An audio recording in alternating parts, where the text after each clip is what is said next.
आपके अपने YouTube channel अनुराग maths 2510 पर आज हम मैथ के लिए नंबर सिस्टम कर लेकर आए हैं, जिसको हम थोड़े से उसकी फॉर्मूले वगैरह जो भी थ्योरी होगी हल्की सी बताएंगे और फिर हम क्वेश्चंस की प्रैक्टिस करेंगे। हम उन्हीं क्वेश्चंस की प्रैक्टिस करेंगे जो हमारे प्रीवियस ईयर में आए हुए हैं, ठीक है, यानी कि PY क्वेश्चंस करेंगे ओनली, ठीक है दोस्तों।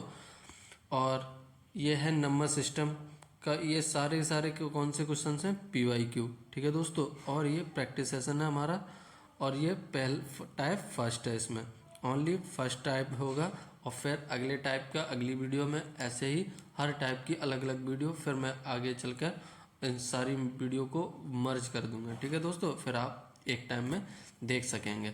अब बात करेंगे पहले क्वेश्चन, ठीक है। अब आगे चलते हैं नंबर सिस्टम टाइप फर्स्ट, ठीक है दोस्तों, नंबर सिस्टम टाइप फर्स्ट। अब बात करेंगे पहले क्वेश्चंस की, ठीक है दोस्तों। तो चलो शुरुआत करते हैं हम आज के पहला क्वेश्चन, नंबर सिस्टम का पहला क्वेश्चन, ठीक है दोस्तों। अब देखो, पहले तो हम समझेंगे स्थानीय मानों और फेस वैल्यू और प्लेस वैल्यू में अंतर क्या होता है। जैसे मान लो अभी ये कुछ संख्या है एग्जाम्पल के लिए, ठीक है, मान लो 9876052, ये ठीक है, कितनी भी बड़ी हो सकती है कितनी भी छोटी, ठीक है। इसमें फेस वैल्यू और प्लेस वैल्यू की बात करेंगे, यानी कि बात करेंगे स्थानीय मान और जातीय मान, ठीक है दोस्तों। P for place value, F for face value, ठीक है दोस्तों। प्लेस वैल्यू क्या होता है, स्थानीय मान। स्थानीय मान मान लो अभी पूछ ले इसमें 6 का स्थानीय मान बताओ, इसका स्थान कौन सा है, 1 2 3, राइट हैंड से कितना है, फोर्थ वाला, तो ये 6। और जितने भी टर्म हैं उतने डिजिट, उतने जीरो लगा देंगे, जितने भी डिजिट हैं उसके बाद, उस अंक के बाद, जिस अंक का स्थानीय मान पूछा उस अंक के बाद जितने भी डिजिट हैं उसके बाद हम उतने ही जीरो लगा देंगे। कितने डिजिट हैं, 1 2 3 डिजिट हैं तो 3 जीरो लगा देंगे। ये तो हो गया हमारा स्थानीय मान यानी कि प्लेस वैल्यू, ठीक है दोस्तों। अब बात करेंगे फेस वैल्यू। मान लो अभी इसमें 7 की फेस वैल्यू की बात की है, 1 मिनट में कलर चेंज कर लूँ, हाँ। अब इसमें 7 की फेस वैल्यू की बात की है, फेस वैल्यू यानी कि 7 है तो ये 7 ही रहेगा, ठीक है। इसके ना आगे जीरो आएगा ना पीछे जीरो, ओनली ऑन 7, ठीक है, 7 ही होगा। ये तो हो गया हमारा फेस वैल्यू और प्लेस वैल्यू में का मतलब, ठीक है। अब बात करेंगे हम इसके पहले क्वेश्चंस की, इसी पर कुछ आधारित क्वेश्चंस हैं 4 से 5, फिर अगला टॉपिक जब आएगा फिर उसके बारे में मैं ऐसे ही डिटेल बताऊंगा थोड़ा, फिर उसका रिवीजन करवाऊंगा। ये सारे क्वेश्चन PYQ हैं, किसी न किसी एग्जाम में आए हुए क्वेश्चन हैं, ठीक है दोस्तों। इसमें ये क्या पूछा है, संख्या, find the difference of the place value of 2 and 4 in the number 275413, ठीक है दोस्तों। अब इसमें हिंदी में भी पढ़ लेते हैं। संख्या 27 54 13 में 2 और 4 के स्थानीय मानों का अंतर ज्ञात कीजिए, ठीक है दोस्तों। अंतर की बात की है इसमें, किसकी, 2 की। 2 का स्थानीय मान, एक सेकंड देख लेते हैं दोस्तों, पहले नंबर लिख लेंगे हम। बात करेंगे अब 2 की। 2 यहाँ पर है, ये रहा 2 के बाद कितने डिजिट हैं, 1 2 3 4 5 डिजिट है, 5 जीरो लगा देंगे, 1 3 4 5, ठीक है दोस्तों। अब बात कर रहा है वो 4 के स्थानीय मान की। अब 4 का डिजिट यहाँ पे ये है तो 4 लिख लेंगे, कौन सा डिजिट है, 4, तो 4 तो एक ये हो गया।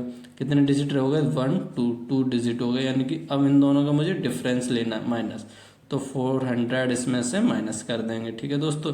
तो ये कितना आ जाएगा, 0 0 6 9 9 1 199600, यानी कि ए ऑप्शन करेक्ट हो गया, ठीक है दोस्तों।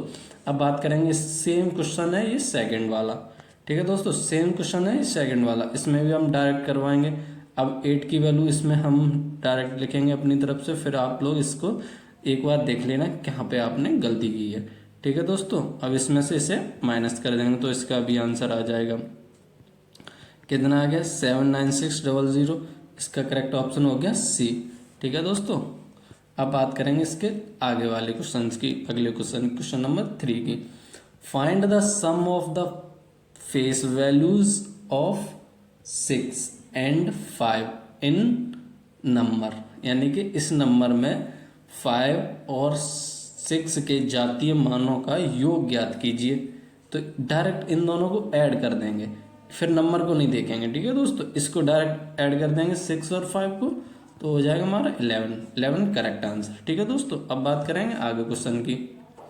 क्वेश्चन नंबर 4, नंबर 2.00589 में 5 का स्थानीय मान ज्ञात कीजिए। ठीक है दोस्तों, आपने संख्या, नॉर्मल संख्या का तो सबका किया होगा, लेकिन आप लोगों ने कभी डेसिमल का किया होगा तो अच्छी बात, नहीं किया होगा तो आज हम यहाँ पर देखेंगे। ठीक है दोस्तों, ये हमारा नंबर कितना है 2.00589। ठीक है, इसमें कुछ भी नहीं है। 1 मिनट के लिए आप ये डेसिमल भूल जाओ, मान लो ये डेसिमल है ही नहीं। ठीक है दोस्तों, अब बात कर रहा है ये 5 की। 5 कितना है ऊपर, ठीक है 5, यानी कि अब हम यहाँ से लेफ्ट हैंड वो राइट हैंड से नहीं देखेंगे, अब हम लेफ्ट हैंड से देखेंगे, क्योंकि 10 पॉइंट यहाँ पर है इस वजह से। तो ये पॉइंट के बाद कितने डिजिट, यानी कौन सा डिजिट है, यानी कि टेंस, 100 और ये 1000 डिजिट है। ठीक है, 1000 डिजिट है, यानी कि ये 1000वां अंक है। तो ये कितने आ जाएगा, 1 के बाद कितने जीरो हो जाएंगे, 1 2 3 जीरो आ जाएंगे। ठीक है, 1 अपॉन, देखो ये बात, एक बात ध्यान रखना है, इसमें कंफ्यूजन हो रही होगी आप लोगों को। अगर ये नंबर ऐसा होता इतना बिना पॉइंट के, तब ये 5 वो निकलवाता प्लेस वैल्यू, तो 5 के बाद जो डिजिट आते हैं तो उतने जीरो लिखते हैं। ठीक है, लेकिन ये पॉइंट का जो होता है वो डिजिट ऐड हो जाता है। ठीक है, उस स्थान तक, जैसे ये तीसरे में है तो ये 3 जीरो लगेंगे और 1। ठीक है दोस्तों, इस वजह से पॉइंट के स्थान पर 1 लिख देंगे। ऐसे हम इसको ज्ञात करेंगे, तो इसका करेक्ट आंसर हो जाएगा डी। ठीक है दोस्तों, अब बात करेंगे आगे क्वेश्चन नंबर 5 की। ये बोल रहा है 3√16 एक है, क्या है, पहले से सॉल्व करेंगे। 3 इंटू ये होता है 4 का स्क्वायर, तो ये हो गया हमारा 12 हमारी ये कैसी संख्या है, परमेय संख्या है, गलत। अब बात करेंगे आगे ऑप्शंस की। काल्पनिक इमेजरी नंबर है, ये भी गलत। पूर्णांक है, ये भी गलत। 12 किसी का वो नहीं होता। अभाज्य, ये भी गलत। तो ये हमारा करेक्ट आंसर हो जाएगा हमारा ये पहला ही इसमें। ठीक है दोस्तों, पहला ही इरेशनल नंबर है, अपरिमेय संख्या है। ठीक है दोस्तों,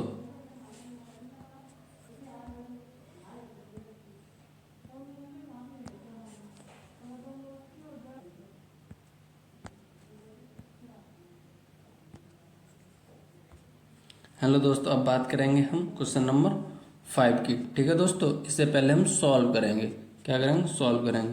तो 3√16 को हम सॉल्व करेंगे तो कितना आएगा हमारा, 3 इंटू 4 का ये स्क्वायर होता है 16, ये आ गया 12। तुम्हारा 12 हमारा एक कैसा नंबर है, ये एक हमारा इंटीजर नंबर है। ठीक है दोस्तों, ये हमारा एक प्राकृतिक नंबर है, यानी कि नेचुरल नंबर भी है। ठीक है दोस्तों, अब इसमें ऑप्शन देखेंगे, अपरिमेय संख्या है, ये तो पहली गलत हो गया। ठीक है दोस्तों, अब बात करेंगे इसके सेकंड ऑप्शन की।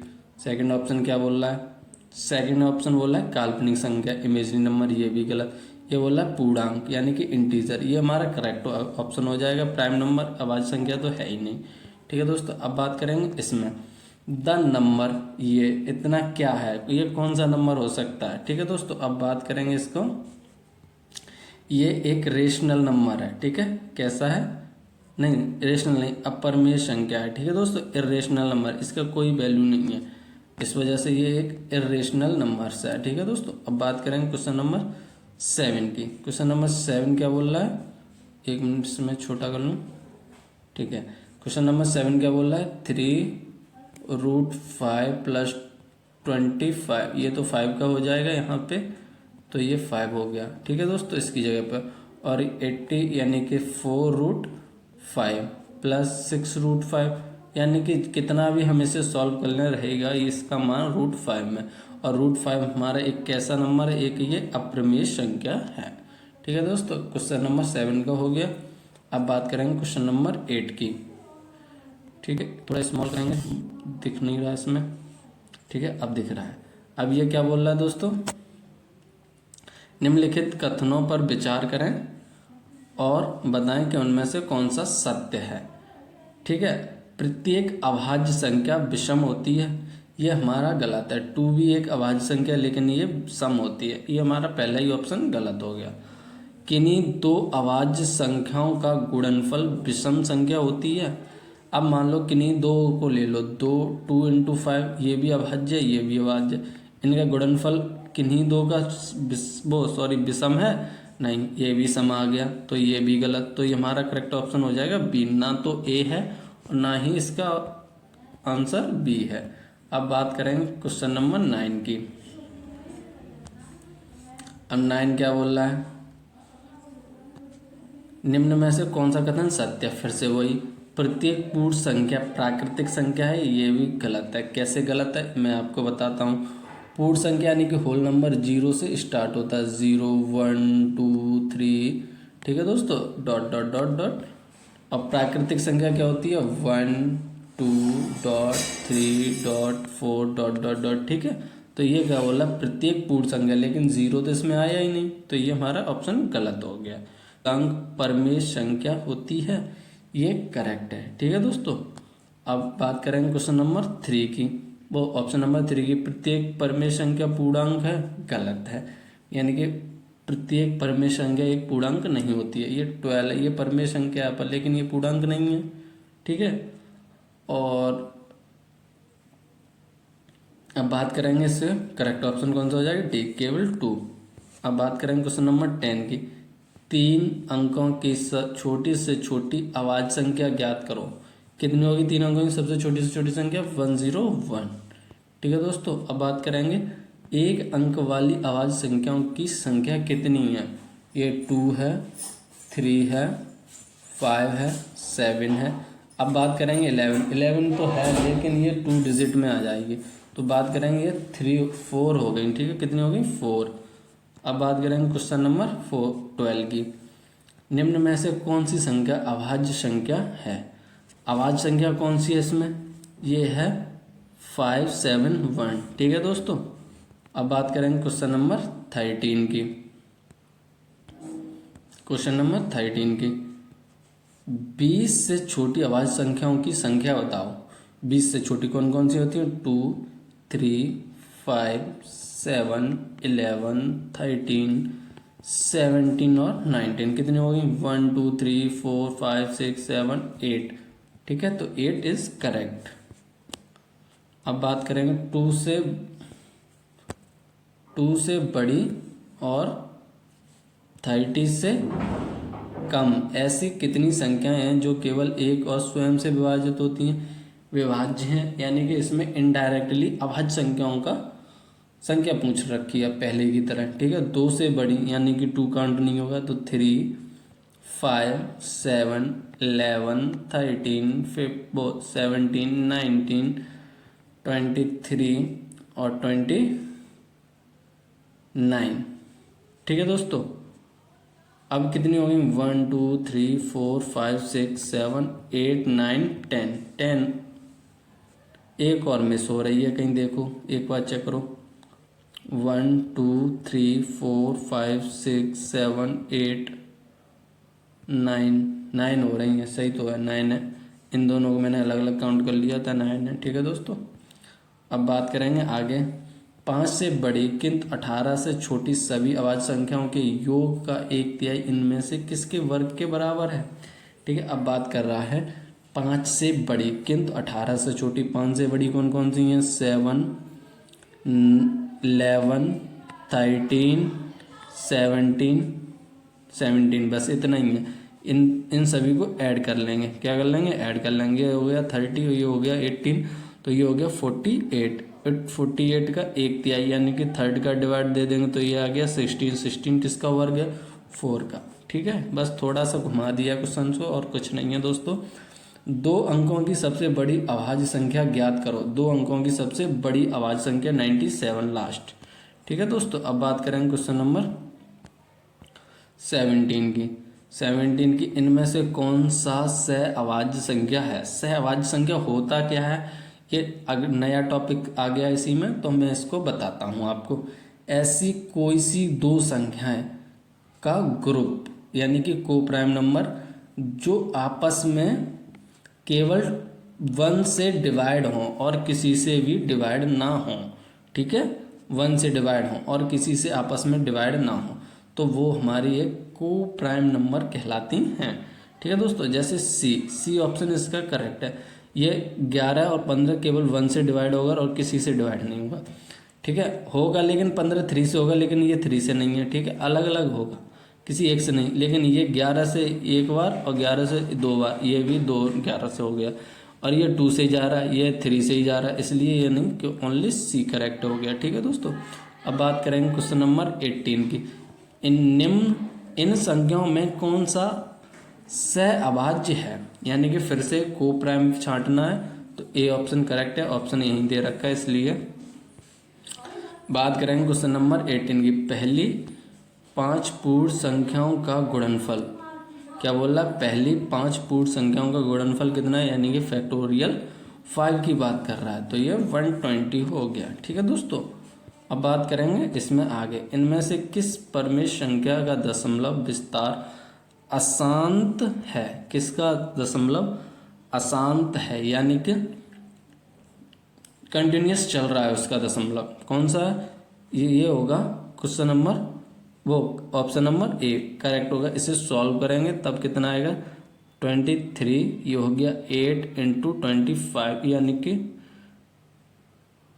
ये तो हो जाएगा, शांत हो जाएगा। ठीक है, ये वाला ऑप्शन करेक्ट, वो रॉन्ग है। फिर बात करेंगे इसकी, ये भी रॉन्ग है, ये भी गलत है। अब ये 2 क्वेश्चंस रह गए, सॉरी 2 ऑप्शन रह गए, इन 2 में से किसी एक को सॉल्व कर लेंगे। तो हम एक को का सॉल्व करेंगे, सी को 16, 4 इंटू 25, ये हो गया 16 और अपॉन में 100। ठीक है दोस्तों, और ये कट करेंगे तो ये हो जाएगा 8y, वो 4y25 आ जाएगा, तो ये भी इससे डिवाइड हो ही जाएगा। ठीक है दोस्तों, तो ये हमारा ऑप्शन नंबर डी करेक्ट हो